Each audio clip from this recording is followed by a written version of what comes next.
Davis Shouse. I'm running for District 1 Commissioner of Pickens County.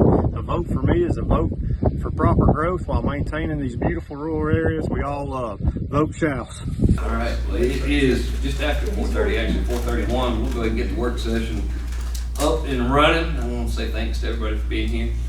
It's always funny when we have a meeting, except for Roy. Roy will always sit with whatever side he wants to, but you end up with staff on one side and everybody else ends up on the other. So we'll start off with department head updates and kind of work our way through with several different updates. I'm gonna call on Sloan first, so that way we mess with it. You did. You accomplished your goal. I told you I've been at class all day. But no, I will say this. It's time to put our guards back up as far as COVID is going, guys.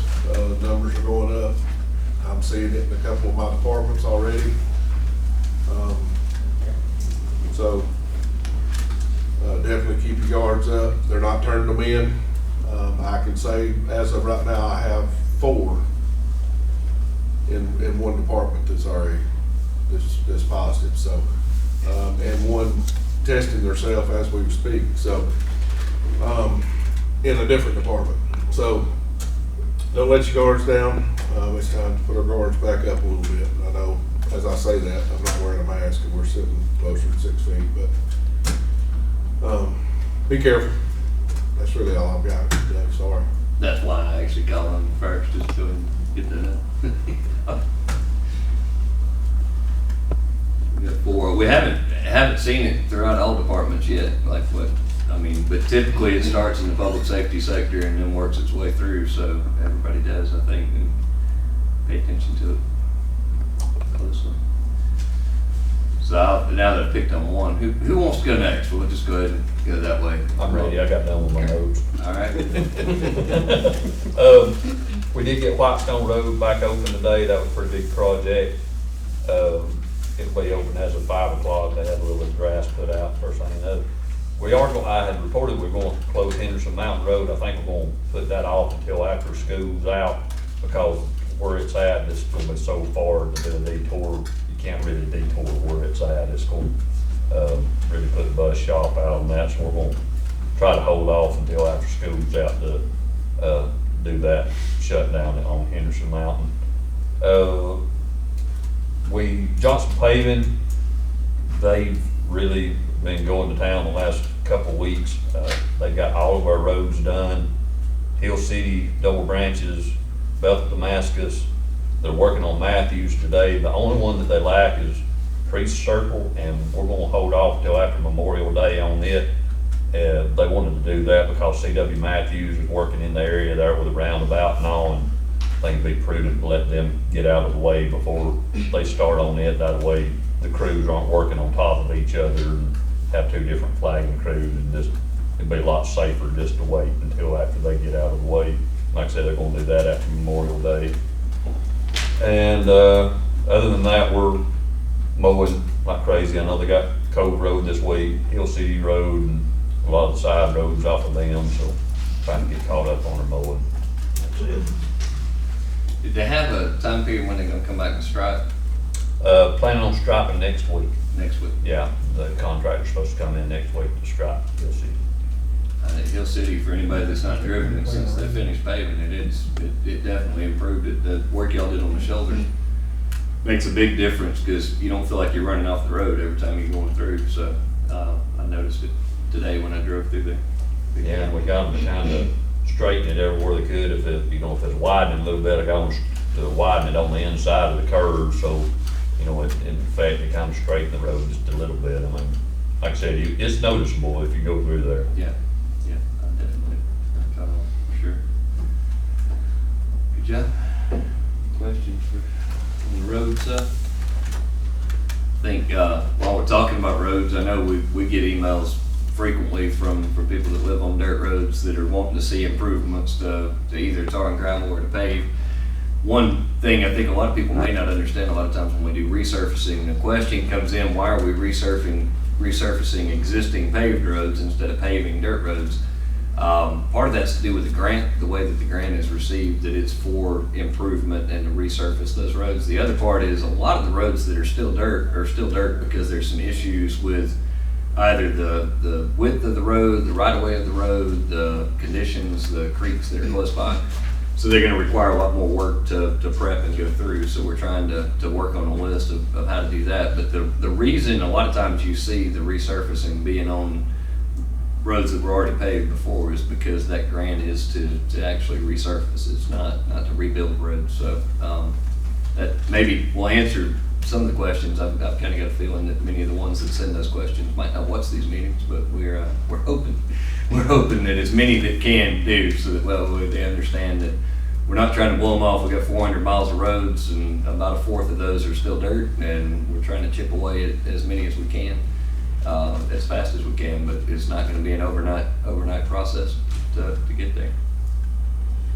Who else we got next week?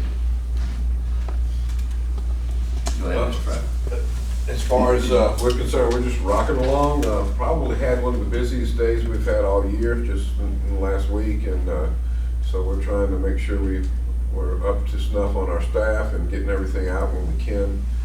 This is vacation time, so we've been working one short for a while, and it just so happened the busiest day came when we were one short. But we got it, we handled, and so we hope to work on through that. Everybody pull together while I'm out with my hip operation, and we're just fine. I'll be virtually there. Good. Bionic man when you come back. That's right. Probably close to 6 million too.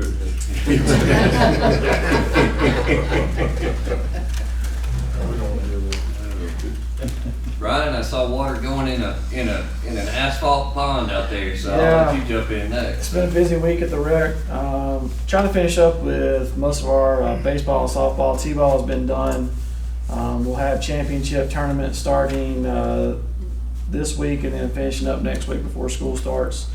This week or today was very busy at the rec. We had fire and EMS in one room. We had early vote in another room. We had blood drive in the other room, and pickleball was in the gym. So busy at the rec today. Started putting water in the pool 2 days ago, or Monday. It was Monday. We started putting and got it full. Got the chemicals started. Chlorine's in. No leaks for right now. So we're scheduled to be open on Memorial Day. So we got our lifeguards hired and starting getting them trained up and rocking along. So 1986 pool, it's always a challenge for the staff to get that thing ready every single year, and it's got water in it, so that's half the battle right there. And you actually said the word "no leaks" out loud. Yeah, that's the challenge.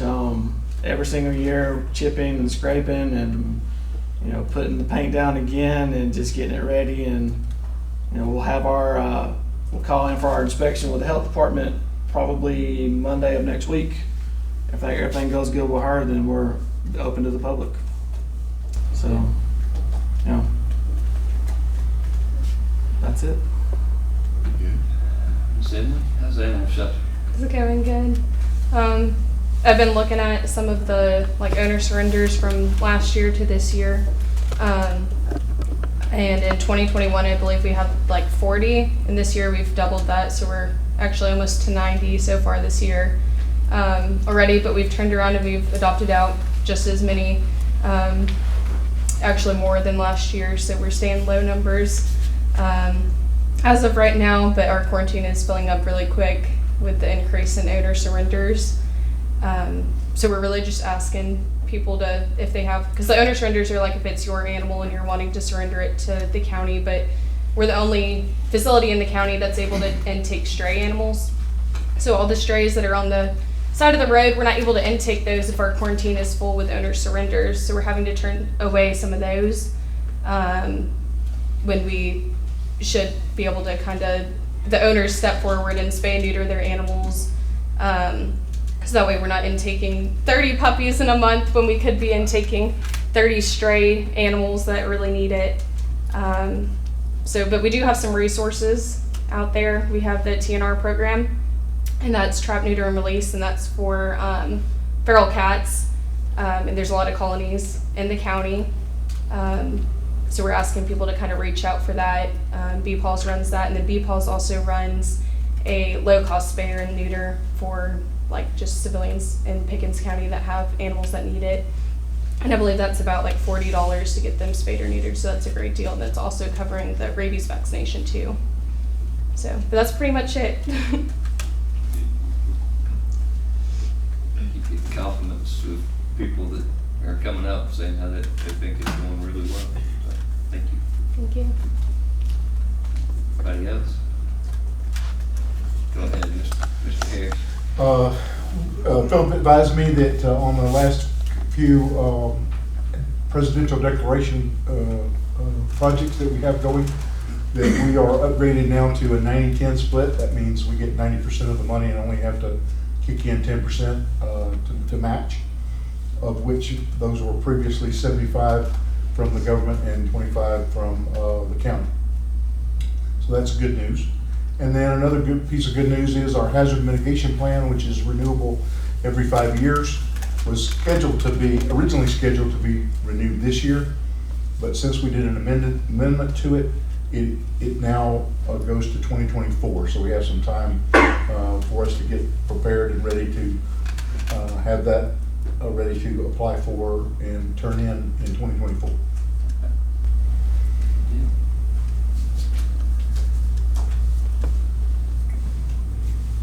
Thank you. Anybody else have any updates? Just a bunch of blank statements that you want to give me? As we move in more on the general discussion side, we did receive a letter, and it doesn't require a vote, so typically we just bring them up in a work session environment just to make sure that we do bring it out. There was a request from the city of Jasper. They have a property owner that is wanting to annex into the city of Jasper. It's the property located at 3354 Camp Road, parcel 041016. It's 18.97 acres, and they are requesting to annex that into the city. It doesn't require a vote. It just is something for us to document. And that's a property that's owned by Coplo LLC. And they have filed the application. The city's going to hear that request, the annexation request, and they'll vote to be able to go and do it on Monday, June the 6th. So they sent over to see if there was any objections. We had planning and development take a look at it, and we pulled it up as well. It doesn't create an island. It's right up a neighboring city property. So there's no, from a staff perspective, there's no objection to their request. So we'll let them know that we have no objections, unless you have an objection, and then we'll move forward with that. Not today. I believe that's the old Lawson Chevrolet building is the actual property where it sits at. So, any other general discussion items anybody wants to go over? Mr. Landry, am I missing anything that you see wrapped up? We will have our 5:30 meeting, our regular voting meeting coming up here in just a little while. So if you want to stick around, we'd love to have you stick around for that. We've got a good intermission if you want to grab a bite to eat before it. So we will adjourn the work session. Thank you. Providing me. No.